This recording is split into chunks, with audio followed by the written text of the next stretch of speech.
साथियों धन्यवाद, नमस्कार। आज मैं हूं उपस्थित केदारनाथ विधानसभा उत्तराखंड में और आज हमारे बीच में बैठे हुए हैं प्रत्याशी प्रदीप रोशन लाल रुदयाल जी, साथ में उत्तराखंड के प्रभारी डॉक्टर प्रमोद कुमार जी, हमारे बीच में जिला अध्यक्ष गणेश कुमार जी। तो हम प्रभारी जी से पूछेंगे, प्रभारी जी आपने जो प्रत्याशी अपने खड़े किए हैं जनरल सीट पे, उस पे आप क्या कहेंगे? देखिए, सबसे पहले मैं आपका चैनल का धन्यवाद करता हूं कि आपने अपना हमें समय दिया।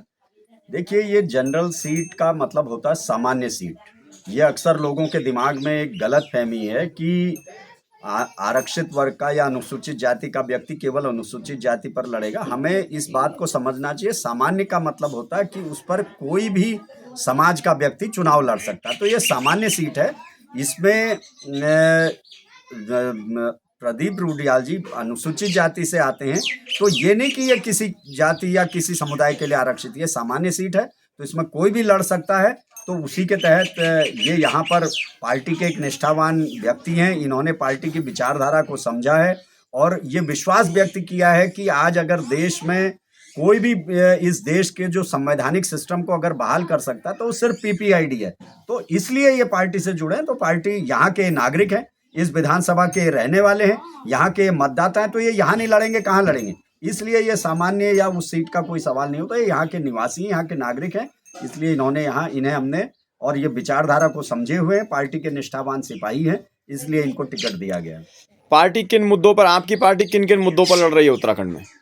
देखिए, पार्टी का जहां सवाल है, पिछले 24 साल इस उत्तराखंड राज्य को बने हुए हो गए। अब देखिए 25वें साल में उत्तराखंड ने एंट्री कर ली है, लेकिन क्या उत्तराखंड की हालत है। और सबसे बड़ी बात, जो उत्तराखंड का मूल निवासी समाज है, जो यहाँ का मेहनत कश समाज है, जिसने हजारों साल से इस उत्तराखंड को बनाया है, सजाया है, संवारा है, यहाँ के कल्चर को बनाया है, वो आज इतनी बुरी दशा में आ गया। उनकी मात्र एक थोड़ी बहुत सरकारी नौकरियों के सहारे जो आगे बढ़ रहे थे, वो नौकरियां यहाँ खत्म कर दी गई हैं।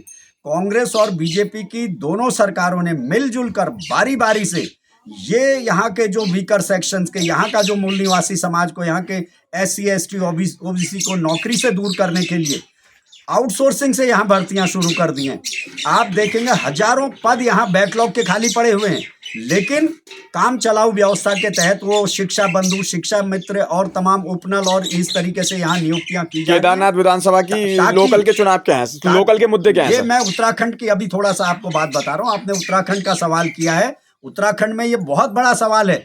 यहाँ के मूल निवासियों को नौकरियों से दूर कर दिया गया है, उनका प्रमोशन छीन लिया गया है, उनकी जो जमीनें, जो छोटे मोटे टुकड़े थे, उनको भी सरकारें कब्जा कर रही हैं, उनको कहीं वन विभाग नोटिस दे रहा है, कहीं दूसरे। तो ये सारा 24 साल में हुआ क्या उत्तराखंड में? इसलिए हम लोग यहाँ पर ये पीपीआईडी इन मुद्दों को लेकर लड़ रही है। हाँ, अगला सवाल बताइए आप। सर, केदारनाथ जो विधानसभा है, इसके आपके क्षेत्रीय मुद्दे क्या रहेंगे? केदारनाथ विधानसभा के कोई पर्टिकुलर क्षेत्रीय मुद्दे अलग से नहीं है। पूरे उत्तराखंड की जो दशा है वो यहाँ भी है। और केदारनाथ में आप हम जब घर घर गांव जाकर देख रहे हैं, 75 साल से यहाँ के निवासी वोट दे रहे हैं, लेकिन आज भी उनके आप घरों की हालत देखिए, उनके रास्ते देखिए, बगल में जो अन्य समाजों के रास्ते हैं वो इतने बढ़िया बने हुए हैं, लेकिन जो वो अनुसूचित जातियों के रास्ते देखिए आप, आज भी उसमें कोई मरीज को लेकर आप नहीं जा सकते।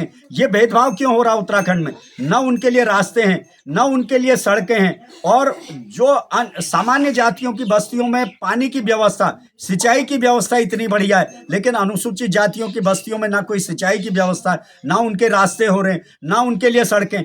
यही केदारनाथ विधानसभा में भी हम लोगों को देखने को मिल रहा है, जिससे यहाँ का जो मूल निवासी समाज है, यहाँ का जो अनुसूचित जाति, जनजाति, पिछड़े तबके के जो लोग हैं, वो समझ रहे हैं कि ये दोनों सरकारें केवल अपना भला कर रही हैं, ये प्राइवेट लिमिटेड कंपनियों की तरह काम कर रही हैं। ये नेता अपना और अपने चंद जो उनके चेले हैं उनका घर भर रही हैं, माला माल।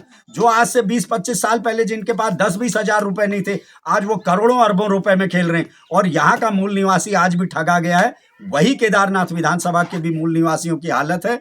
और वो कांग्रेस बीजेपी का झंडा ढो ढो के थक गए हैं, इसलिए वो नया विकल्प तलाश रहे हैं और बहुत तेजी से पीके रुडियाल जी के, प्रदीप जी के पक्ष में और पीपीआईडी के साथ यहाँ का जनमानस खड़ा हो रहा है।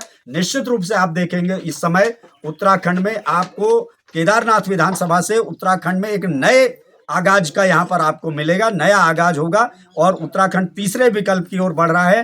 पीपीआईडी को अपने विकल्प के रूप में मान के चल रहा है, ये हम देख रहे हैं। सर, अभी आपने कहा कि अनुसूचित जो जाति है, यहाँ पर सिंचाई की व्यवस्था नहीं है, शिक्षा की व्यवस्था नहीं है, रोड की व्यवस्था नहीं है। तो अभी ये तो सर उत्तराखंड सबसे पहला प्रदेश है यूनिफॉर्म सिविल कोड लागू कर, अभी उन्होंने किया यहाँ के मुख्यमंत्री जी ने। आप कह रहे हैं समानता का जो एक बहुत बड़ा संविधान ने हमें दिया है, तो आप ऐसी बात कह रहे हैं, तो ऐसा कैसे? यही बिल्कुल आपने सही सवाल किया। देखिए, हाथी के दिखाने के दांत और खाने के दांत और होते हैं। यही मूर्ख बनाने का जनता को तरीका है। एक तरफ मूल निवासियों का सब कुछ छीन लो, उनको साधन, धन, धरती, ज्ञान से पूरा वंचित कर दो, उनके पास जो कुछ बचा खुचा है वो सारा छीन के उनको कंगाली, बदहाली, फटेहाली के दौर में पहुंचा दो। और दूसरा, समान नागरिक संहिता की बात करो। ये सिर्फ इनके जुमले हैं, पब्लिक को, जनता को मूर्ख बनाने के तरीके हैं। और भारतीय जनता पार्टी तो इन्हीं कलाओं की सिद्धस्त है। उनको तो ये जिस तरीके से नरेंद्र मोदी जी सबका साथ सबका विकास कहते हैं, लेकिन सबका विनाश और अपने साथियों का वो विकास करते हैं, वही यहाँ पर उत्तराखंड के मुख्यमंत्री भी कर रहे हैं। ये यूनिफॉर्म सिविल कोड की बात करके दिखाने वाली बात है। हकीकत ये है कि यहाँ का जो मेहनत कश मूल निवासी समाज है, जिसने उत्तराखंड को बनाया है, जिसने यहाँ हजारों साल से यहाँ इसको बचाया है, सजाया संवारा, उसको यहाँ पूरी तरह 24 सालों में तबाह कर दिया गया है, नेस्तनाबूद कर दिया गया। उनके रोजगार धंधे खत्म कर दिए गए, उनके स्कूलों को बंद किया जा रहा है जहां वो पढ़ लिख के आगे बढ़ रहे थे।